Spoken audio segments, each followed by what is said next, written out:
So once again mga kapatid, magluluto naman tayo ng sinigang na shrimp. So kailangan natin ng tomato. Yeah, tomato. Probably that's enough. And this one is I cleared that already. So this one, and I need some of those shrimp. So nalinis ko na yan. So lagay ko lang dyan. At gagamit tayo ng sinigang mix. So maghanap tayo dito ng sinigang mix. I think mayroon ang mga tamarind base. So probably yung mga na. So gamit tayo nito. So ano ba tayo?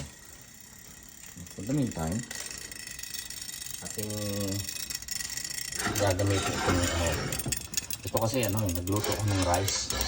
So gagamitin ko ito ng sabaw ng rice for this. Para sa kasi sabi ng iba maiba naman.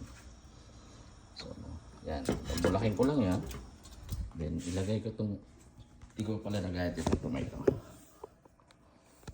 Ayan, one hand lang tayo kasi wala akong stand sa aking sa aking yan, cut ko lang sa pot, then ilalagay natin sa ilagay natin dito. Yan. Kasi itong base, sinigang base, yan bumulak, saka natin so lalagyan natin ng asin. Ano akong asin dito? Ito yung tinatawag na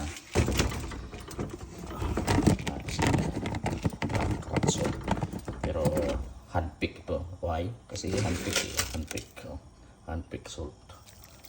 Lagyan mo lang dyan. So hintay lang natin bumulak. Then lagyan natin tamarind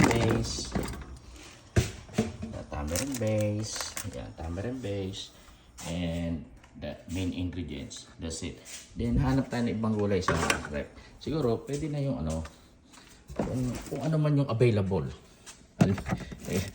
May sili. Pwede kong lagyan ng ayun, sili dapat pala, may sili nga yun kasi sinigang pwede samahan natin ito.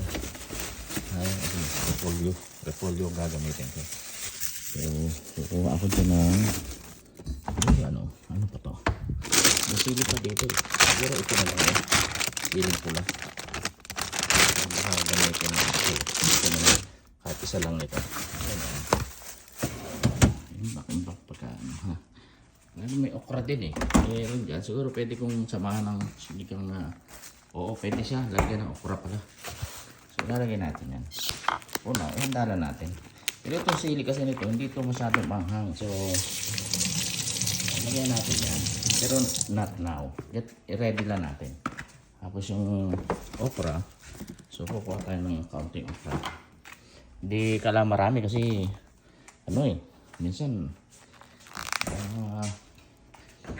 hindi maubos ba kasi nga sayang. Para ma-avoid natin konti lang lagyan natin. Kailangan, sabi nga kung kailangan lang, so lang gagamitin natin shrimp with okra.